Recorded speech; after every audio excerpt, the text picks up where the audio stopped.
another episode of All Black Men Need Therapy. Yo, I can't look at y'all saying it. Y'all guys make me laugh.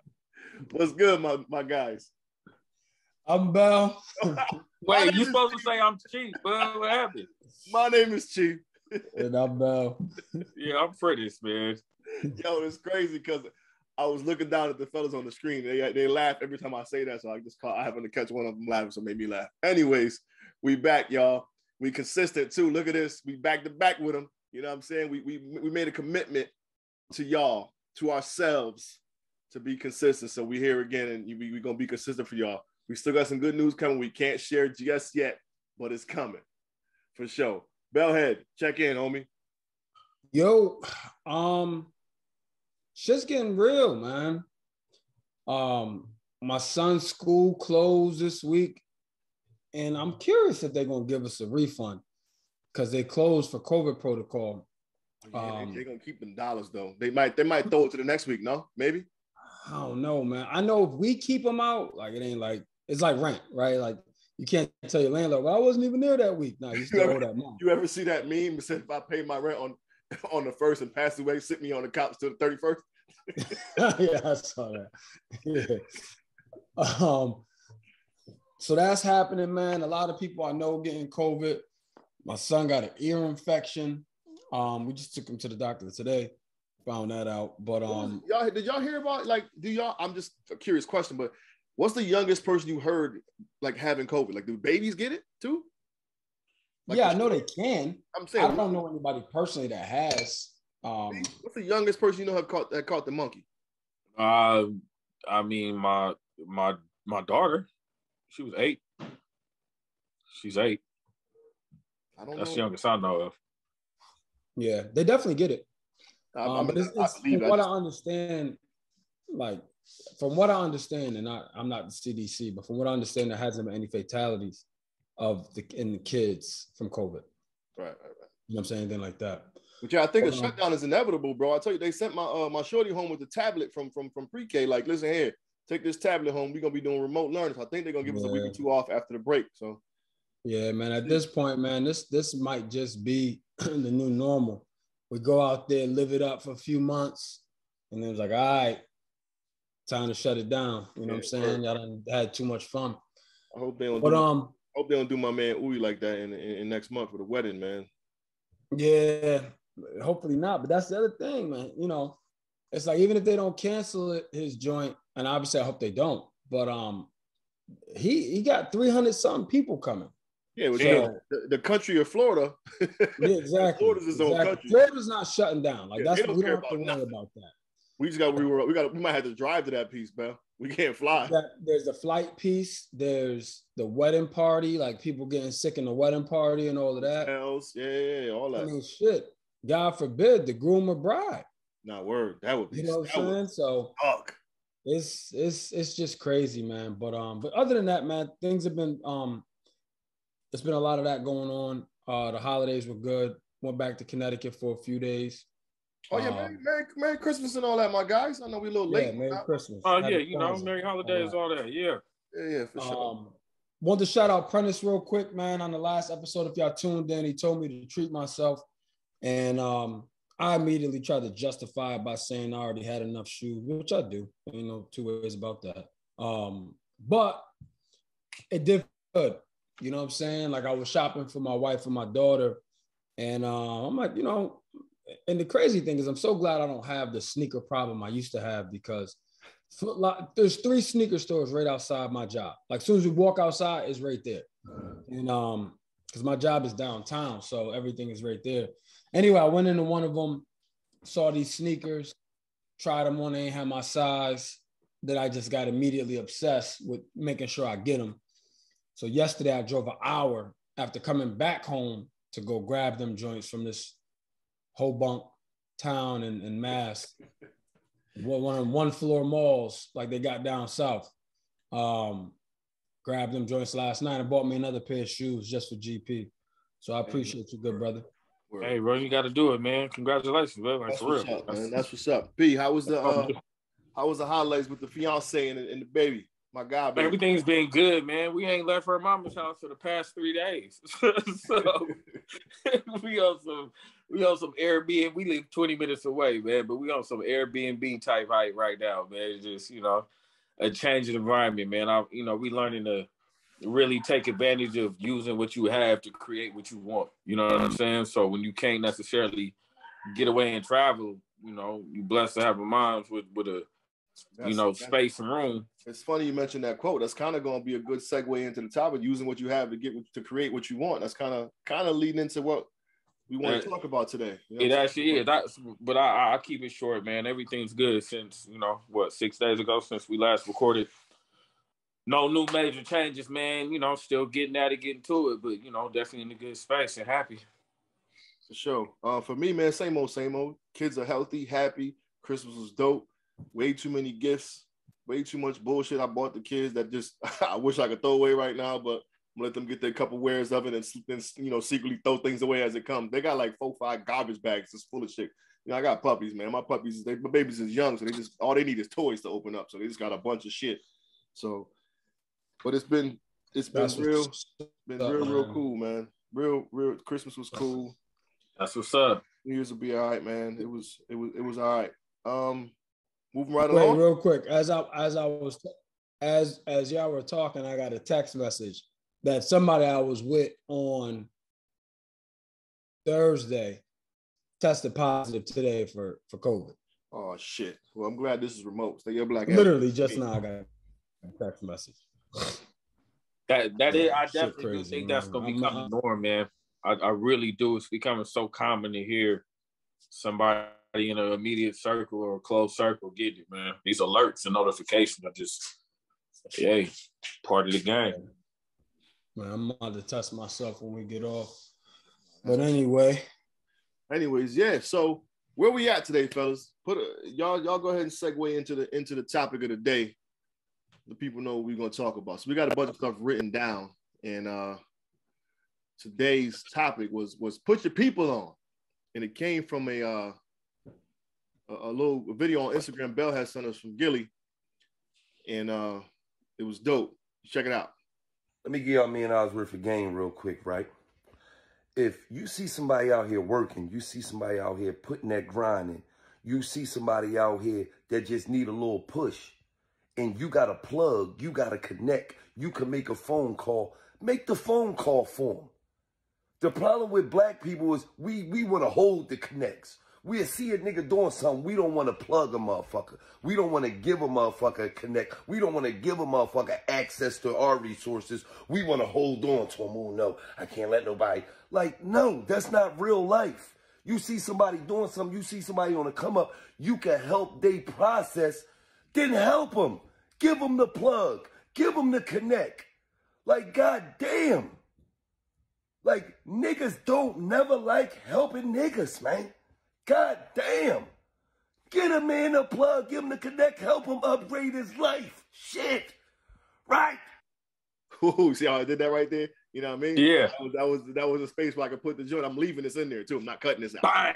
Bang. You know, somebody do that was brilliant shit. That was off the cuff too. Yeah. Put my editing skills in there real quick. Bam. Yeah. So now you saw the video. Like, what's the problem with black people not putting their people on? Or is it just a black people thing? Or is it a people thing? Is it a man thing? Like, what y'all think? All right. So this is what I think, man. I think it's I get it when they say it's a black thing. So if you deal with it within our community, I feel like it's a matter of who you surround yourself with, man. It's all the same. You know what I mean?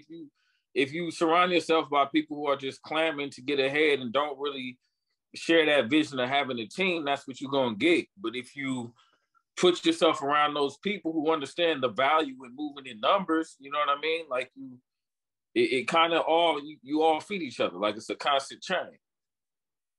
That's what I think. Yeah, no, I think it's that.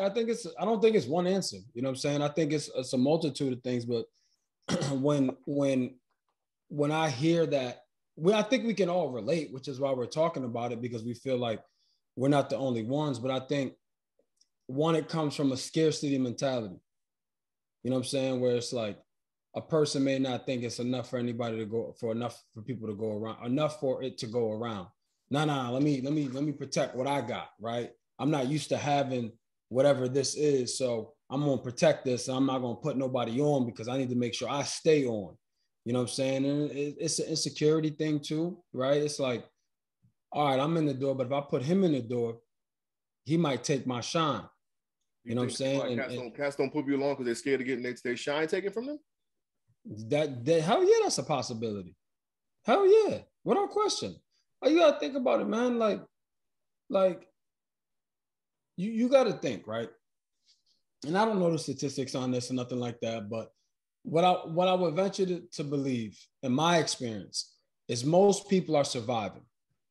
Surviving? Right? Surviving or survivors? Surviving. Okay. Most people are surviving, right? Where we grew up, most people are surviving. Whereas where Gillie was talking about why Black people, why do we do this? And I don't know the answer, but one thing I think of is I think about thriving communities, right? You think about the Jewish community, right? They take they're the complete opposite of this. Yeah. Right? Like they putting everybody on. They keeping money in that community. Like they're not messing around, right? They really are about building up their community. But they're thriving. You know what I'm saying? So when you're thriving, it's easier to want to help, right? But when you're surviving, from a mindset standpoint, it's like, nah, man, I just got on, right? And the other thing too, it could be some resentment, right? Like I had to bust my ass to get through this door, right? Like, and you make it about you. It's like, well, no, I had to do this, I had to do that. Why should you just be able to get in because you know me? You know what I'm saying? When the reality is, like, whoever the first is, it was going to be that plight. Whoever the first is, but we need the first to get everybody else in. You know what I'm saying? Like that's something that I take, and I know I'm going off on a tangent, but this is what happens when we don't record as often as we should. So I blame y'all. So y'all just have to deal with this. Nah, man, like for me, right? In my company, I'm in leadership in my company, and there's not a lot of people that look like me. Like it's a very small percentage, very, very small. I don't like ugly. You's an ugly motherfucker. Book him.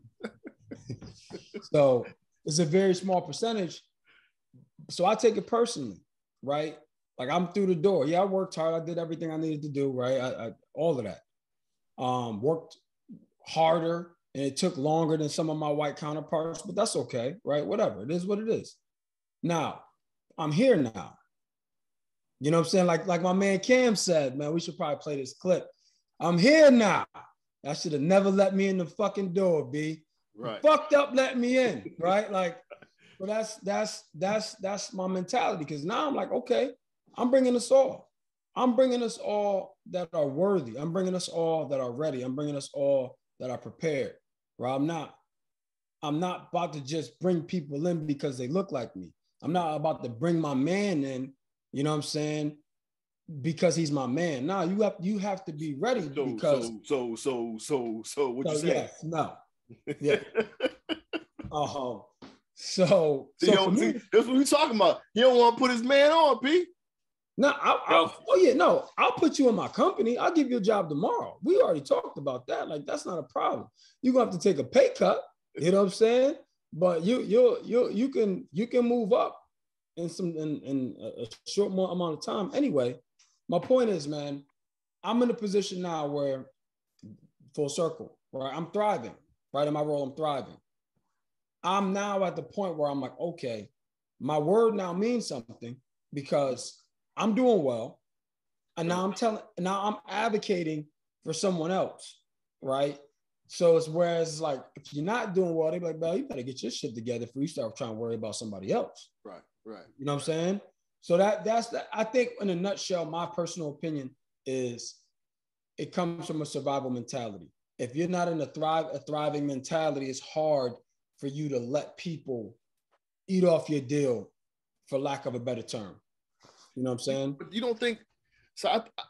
I get that point, and I totally understand it. But I think I just move in a different space, and that's just like with the poetry shows I was putting on. Like, P, I got you. Come through. Give you a couple dollars. And I mean, so I got you. Come through. I ain't making much off the deal, but I'm putting my people on, and I think that's the nature of what people should do. Right. That's the nature of what people should do. But I think also it's a mentality thing. Like a lot of us underestimate the power of being the plug.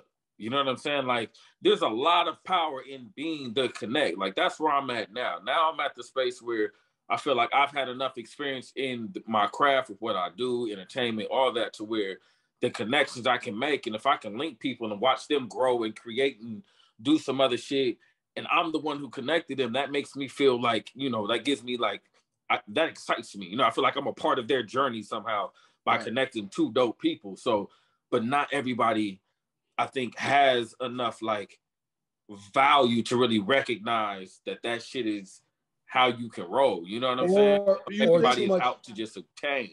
Or too much ego. Yeah, but do you think that like, with that being said, you put somebody on, now you watch them get to that thriving space. Do you think it's because a lot of people are expecting something in return? And when they don't get that in return, now it creates that battered ego. You know what I'm saying? That jealousy or envy, because I put this cat on and he's now blazing, but I'm still stuck here. You think that creates? Go ahead, Bill. No, I mean, there's givers and there's takers, right? Right. There's a book. It's called Givers and Takers. Andrew Grant, I think, is the author. But what it says is takers always win in the short term. Right? They always win in the short term. Like basically, it's like I'm taking everything I can from you, Prentice, to get me ahead. Right? I'm not paying none of that forward. I'm just taking. Like Prentice, what you need? You need me to do this? You need me to do that? But I'm doing all of that to get ahead, right? Whereas a giver, they always win in the long term, which is they do stuff with no reciprocity in mind. Mm-hmm. Right? I'm doing this because it's the right thing. Like I'm doing this because I want to help. I'm doing this out of the kindness of my heart. And a lot of people have a taker mentality. So when you talk about you get to the place where you the plug, right? I agree with you. People don't understand the magnitude of their position sometimes. I 100% agree with you, right? But I also think there's people who do, right? But I think it's like anything, right? People say money is the root of all evil. Well, I don't agree with that. What I agree with is money makes bad people worse and good people better. You see what I'm saying? So you get a person that has a bad character in that plug position, those bad character traits are going to be on full display. You get somebody with good character in that plug position, the opposite is true. Those good character traits will be on full display. Yeah. So I do think people they sometimes underestimate their power, and I think sometimes people overstate their power. So you know what I'm saying? I also agree with that, but I'm thinking about this situation. I was online. I was looking for a graphic designer at some point because Scrap was busy, right? And Scrap had just sent me this wild dope animation thing he did for Monday Night Football. Like it was with the Buccaneers. It was like a boat on the football field and like cannon shooting, whatever. It was real dope. So somebody hit me in the inbox and was like, yeah, you know, I'm a graphic designer, blah, blah, blah. They showed me some work. I'm like, yo, that's dope. Do you do digital design? Because my man is at ESPN. I can like plug you to, maybe you can learn and grow from him. I know whatever. And the person was like, why'd you send me this clip? Like, I don't need to see that. Do you want design or not? And I'm like, oh, then I realized it was one of them scammers or whatever. But in the nature of who I am was like, yo, let me try to help this person go from, social media marketing to some, my man won like 3 Emmys from doing what he do. So I was just trying to connect a random person I didn't even know. And then to realize it was being scammed, whatever. But the point is, like, you get like, I guess to your point, good people, like I'm just trying to put people on. Yeah. See, there's 2 sides of every coin, man, right? Because I agree. But I think sometimes you're like that to a fault, right? And that's an example. Like that example right there. Mm-hmm. Like that's an example, right? So like look at it this way. You put him on with Scrap. He pulls the wool over your eyes, then pulls the wool over Scrap's eyes. You just brought Scrap this problem. Right. You see what I'm saying? Mm-hmm. Like, and it's coming from a genuine place. Mm-hmm. Like it's like you again, like I said, I think you're like that to a fault sometimes. I think sometimes you put yourself so far in the shadow to put everybody else in the light. You know what I'm saying? Or help people get in the light. Mm-hmm. And I personally don't feel you could do that for everybody.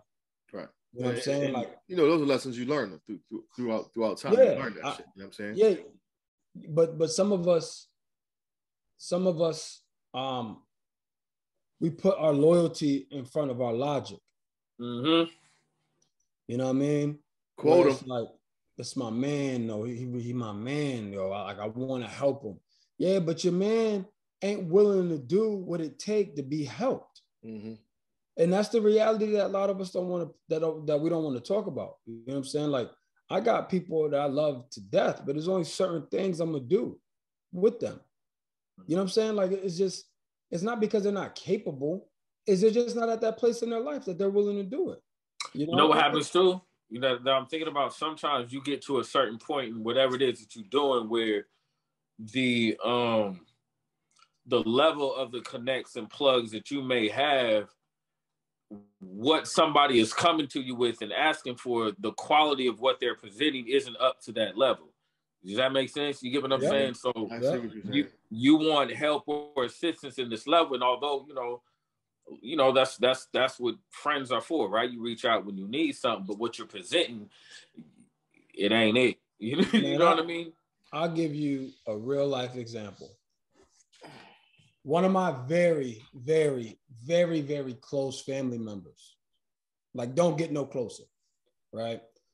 Hit me up. They applied for my company, and they got the same last name as me. And then my internal recruiter, they called me, like, "Bro, you know this person?" I'm like, "Yeah, why? What's up?" It's like, "Well, yeah, they just applied." I'm like, for internal? They were like, "Yeah." Like, "Do you want to recommend them?" I'm like, "Let me call you back." I called him, like, "So what's up?" This person was already working for a recruiting firm. I'm like, "What's up? Why you want to leave?" "Well, you know, you got a bigger name, this, that, and the company got a bigger name, bigger footprint in the marketplace." However, this person's job history was terrible, right? Yeah. Like, now granted, they always had good jobs, but it was just terrible. So I'm like, check this out. And he just got that job he was in. So I'm like, show me that you can do this job for 6 months, 8 months. What I think I said 6 months. And then we can have the same conversation. If you do well there in 6 months, then I'll get you the job here. You don't have to interview. You'll be fine. Right. And that was my way of giving them a task, because I didn't feel like they were up to the task. Right. Because fast forward, right? I say, "No, don't worry about it. Boom, I got you." He starts. Right. Because what ended up happening was he didn't even finish those 6 months at that current job. Mm-hmm. You know what I'm saying? So it's like, that job was easy compared to mine, right? Like, in terms of what we demand, what we expect. So I would have let him leave there, come here with me now, because I'm trying to put him on, but I didn't qualify what he brings to the table. Now we all look like assholes. Now I potentially just, and at that time it probably wouldn't have been the case, but I could have potentially just messed my name up for somebody who really wants that opportunity, somebody who's really prepared, who has done the work. But now I can't use my influence because I was just burned. Right. You know what I'm saying? So that's all part of it too. And I'm not saying blindly put people on, which I think, Chief, sometimes you do, which again, that speaks to your character and your heart, which is great. But I think sometimes, man, we also have to protect the bag. For sure. Right? Like, we got to protect our name. The bag.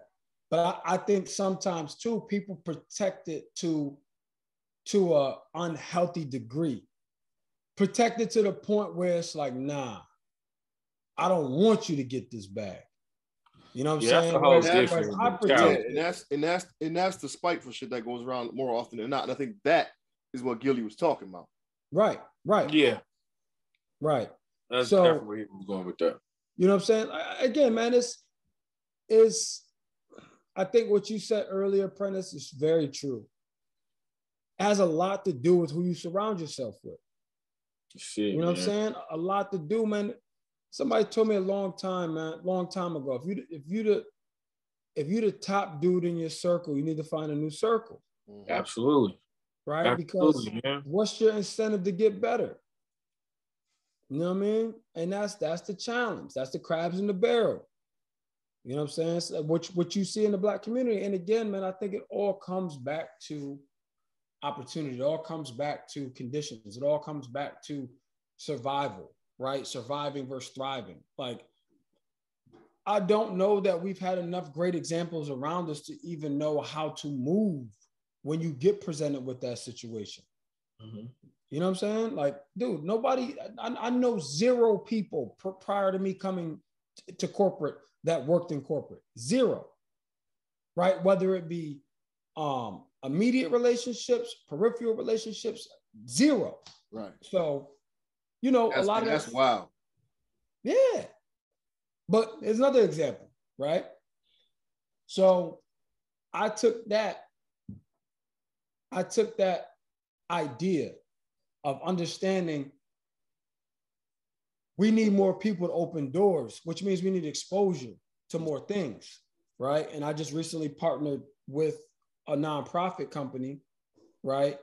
And my company was very gracious and they cut them a check to help expose these kids to corporate America. You know what I'm saying? So that was always part of my vision, like what I wanted to do and how I wanted to play the role. I didn't know how it was going to work out, but that's what I'm doing now. So I'm taking an active role in trying to change that narrative, you know? And I think if we all, in that position that you talked about, Prentice, the plug position, right? If we all take that mentality where it's like we can change the narrative, right? We can be a giver and change the narrative. Now, that doesn't mean give blindly, right? Challenge people, do what you need to do to make sure they're qualified and make sure that you qualify the opportunity. Then I think we'll all be able to change the trajectory of our culture. Mm-hmm. Sure, for sure. I think if we develop the patience to give long enough to begin to receive, you know what I'm saying? Like if we just are able to give, you know what I mean? Like, and I know it's hard and it's a lot easier said than done, but if you're able to give long enough, continue to lend your resources, your knowledge, your help, your love, your ear, whatever it is, long enough, you'll see that there's like an algorithm to this shit. You know what I mean? Like, and I think it takes us learning how to develop that type of patience. I'll take it one step further. We need to be willing to give, knowing we may not receive nothing. Absolutely. Like right? the giving, the challenge is the consistency in giving, right? The purpose should be just to do it, like you say, without any expectation. But I feel like that's where people struggle. Like, you know, people aren't bad people, but then people put themselves in this position and don't have any sense of loyalty.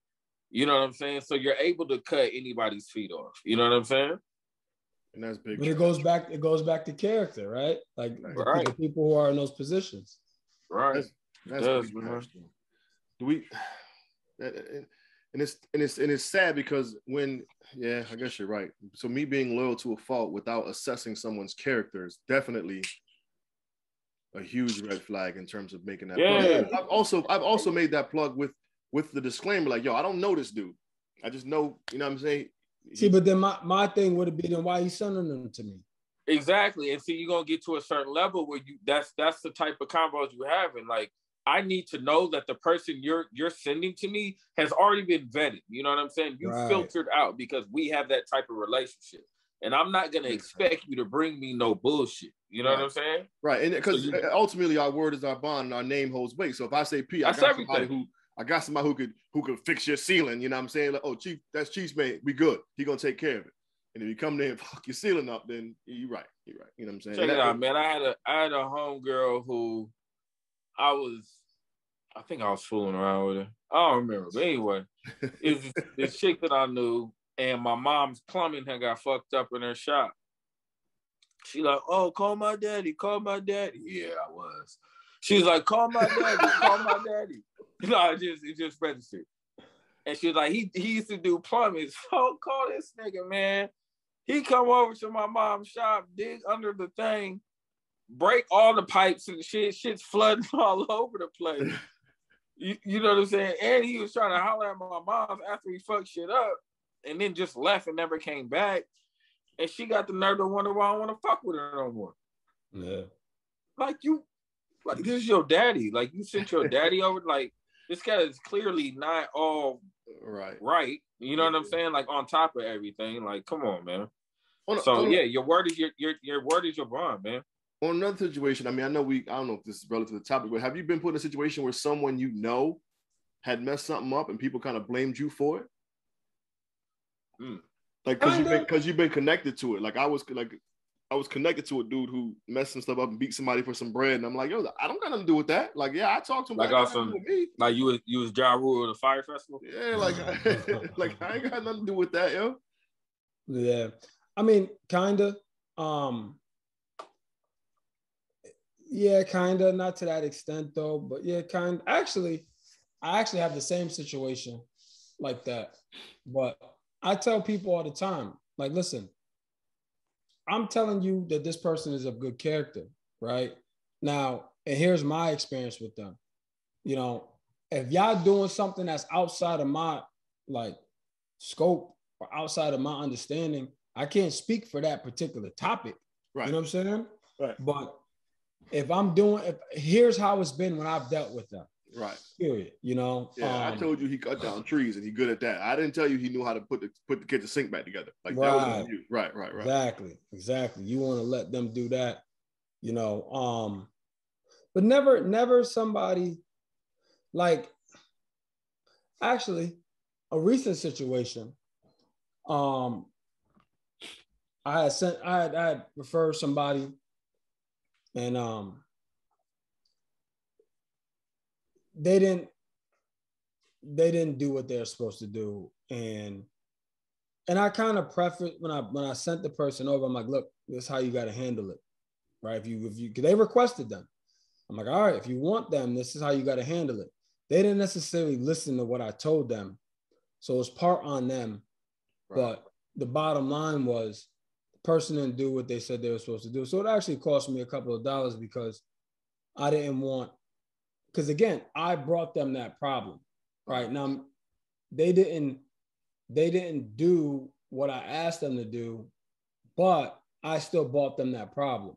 So I got it remedied and everything. It didn't cost me nothing crazy, but it cost me time and it cost me a little bit of money, you know what I'm saying, to remedy it. But I did that because, no, I'm going to stand on what I said. I did tell you he could do this, right? I told you to handle it this way, but you didn't. But still, I'll take care of it. You know what I mean? So that was recent. So what it sounds like is there's, in simple people, there's basically levels to putting people on. And most of it has to do with the person you're putting on. Yeah, I just think you have to vet, right? That's a good word, Prentice. You have to vet the candidate and the opportunity, right? Because here's the reality too, bro. Here's the reality too. Prentice, you was just in this movie, man. Get me in the movie. Okay, cool. And do what? What do you do? Right? You know what I'm saying? Like people see you and they want to be you or be where you are, but they're not willing to do what you did. Right. And that's the part that you got to vet, right? Like if you see somebody grinding, man, listen here, man. There's nothing I respect more than somebody that just puts their head down and works. Right. I'll do anything in my power to help you. You know what I mean? Like, bro, Chief, when we were in Miami, the little boy that came in, this little boy Prentice came into a restaurant, right? A restaurant, like with his cookies, was slinging his cookies inside the restaurant. I just walked into the restaurant. You know what I'm saying? And the crazy thing is, I don't know if he was shy, he was scared or what. My man didn't say nothing. I had to get at him, P. I had to get at him. Yo, he just walked up to the tables and presented his cookies. With the box like here. Yeah. He didn't say nothing. Man, he ain't say it's for my basketball team. My man didn't say nothing. He put some cookies in front of you. I had to get him, yo. I had to give him some accurate. Yo, man, you ain't even say your name. You got no sales pitch, nothing. You know what I'm saying? And he's still there looking at me like, nah, what's your name? When you go, I kind of like gave him the rundown. Yeah, he did. We still gave him $35. You know what I'm saying? But Bell was like, he sent us the picture before he got on the plane, like, yo, I'm about to eat my $35 grandma cookies. Word, man. Because at first, everybody gave him money, but nobody took no cookies. Oh, no. Yeah, I'm taking some of these cookies, man. You know what I'm saying? But I don't remember where I was going with the story. I don't even remember, but I looked out for him because, oh yes, I do. I respect somebody's grind. He couldn't have been no older than what, 8P? 9, Yeah, Chief? Like 10 8, at the most. 9, like something like that. Yeah. So I'm like, yo, he's black. He's in this white establishment. Shouldn't be here. But he's convicted about whatever it is he needs his money for. So I respect that. You know what I'm saying? That box was $11. He made $35 in a shot real quick. Yeah, and only gave up two items. Word. You know what I'm saying? So, and every other table shut them down, which I expected. You know, like they in there eating their dinner or their lunch. They're not trying to buy no cookies. So, but my point is, man, you know, I know I've been heavy with my quotes recent episodes, but there's a quote that I live by, man. Everyone wants the glory, but not everybody wants the story. You know what I'm saying? Like people want to be in the movie like you, Prentice, right? But they don't know what that self-employed life is like. Right. You know what I'm saying? Not getting a check for however long, right? Not knowing when the next one coming, but just being convicted to your craft and knowing it's going to work out. Yeah. You know what I'm saying? Like they see you in the movie, they see you on these shows. They don't know about that though, right? And that's my thing, man. It's like I need to know that you convicted to the story. Yeah. Whatever it is, or whatever it has been. Because we all got a story. We all got a story, you know? For sure. Okay, so fellas, man, give me the final thoughts on putting your people on, yo. Like, what are your Pete? What are your final thoughts on putting your people on? How do you feel about it? What do people need to take from this? I think you need to know how to establish, set boundaries, understand the importance and value in having a team, and having influence in other people's lives in ways that don't benefit you. So, you know, I encourage all of you listening, man, to really just add that extra bit of wanting to help somebody else out into your daily activity. You get what I'm saying? So if you can plug somebody with something, just go ahead and do that shit. However, make sure you have standards and the criteria that those people need to meet if you're going to be helping them out. Yeah, I agree. I agree, man. I think just never underestimate our power, right? Never underestimate our power of influence, and our power of the power of conviction and dedication.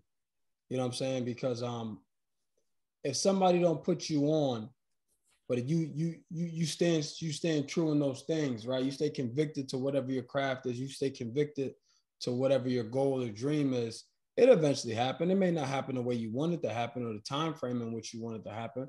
But if you keep those constants, then you'll be fine. You know what I'm saying? And as far as people being put on, it's like you don't have to lose for somebody else to win. Right? I think that's important. You know, like you don't, like we can all win together. Right.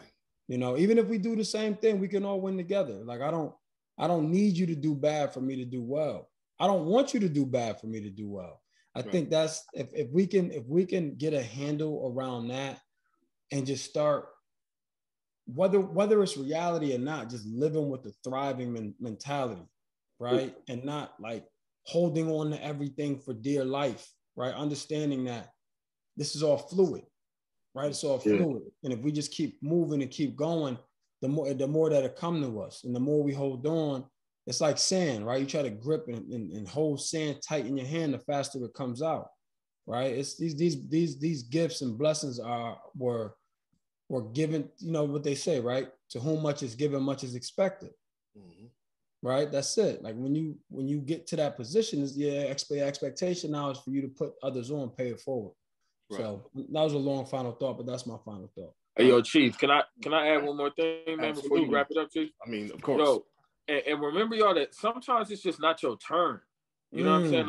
I think we forget that shit. Like, it don't mean that somebody else doesn't deserve it if they've been grinding for a shorter period of time or longer period of time than you. Sometimes it's just you not up. It's not your turn up. You got more work to do. You know what I'm saying? So in the meantime, when it's not your time to be in the spotlight, if you can assist somebody else in chasing that shit, do it.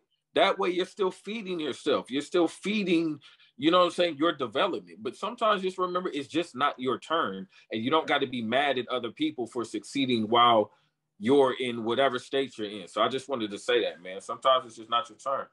Yeah, and I think be very mindful of your own personal beliefs and thoughts regarding certain things. Because I know, for example, there's been people who, like, if you do the same thing as someone else and you see them reach a level that you're not at or you aspire to be, and you believe you're better at whatever it is than they do or whatever, don't let that be an excuse for you not to keep going or to you to be envious of them.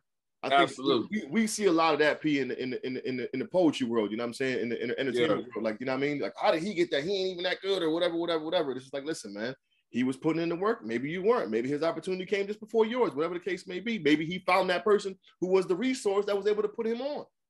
Yeah, well, I just know they ain't never said that shit about me. He ain't that motherfucking good. I wish a motherfucker would. I'm talking my shit all motherfucking year. Ain't nobody ever said he ain't that motherfucking good. I think tying back into my thing, I think we need to do more soul searching. Bell made a good point by putting your logic over your loyalty, and I think we need to assess our own hearts before we put ourselves in a bind by being so eager to put our people on. So that's just something to consider. But I think this was a good. I mean, we went all around the place in this convo, fella, but I think it'd be good for people to pick up the gems, understand, you know, it's okay to put your people on. Just, you know, go through the vetting process and make sure you set your standards in the groundwork for being able to do that. But if you know someone in law school or a lawyer who one of your homeboys want to be a lawyer, like, make that connection. Let them let them figure that out and see where they can go from there. But nevertheless, this has been another episode of All Black Men Need Therapy. Hit us up on all Black Men Need Therapy at gmail.com, All Black Men Need Therapy on all social media outlets. We moving and grooving. Got some good news coming. It's gonna be dope. The level up is coming, y'all, for real. But per usual, do us all a favor, hug a black man today. DOIP, do it. And tomorrow. I said DOIP, do it. Y'all be cool. We out. My